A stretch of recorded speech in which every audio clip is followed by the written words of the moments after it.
আসসালামু আলাইকুম প্রিয় দর্শক, আমার হাতে দেখতে পাচ্ছেন এগুলো হচ্ছে জামের চারা। আমরা এখন জামের চারা প্যাকেটে দিচ্ছি। এখনই জামের চারা প্যাকেটে দেওয়ার সময়। আমরা এখানে কীভাবে দিচ্ছি আপনারা দেখেন। নিয়ে আসেন ক্যামেরা, কেটে দেন, এখানে চলে আসেন। এটা এই চারাটি দেখেন, এই যে অতিরিক্ত শিকড় আছে, হ্যাঁ, এই অতিরিক্ত শিকড় কেটে দিতে হবে। তারপর এই যে এটা দেখেন এখানে দিচ্ছি, কীভাবে দিচ্ছি দেখেন। নিয়ে চলে আসুন, কাছে চলে আসুন।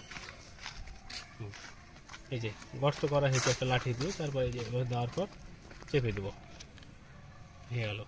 এখন পরবর্তীতে আমরা দেওয়ার পর আমরা পানি দিয়ে ভিজিয়ে দেবো সুন্দর করে, যাতে সকল চারা ভিজে যায়। তারপর কমলা মিশ্রিত পানি দেবো উপরে।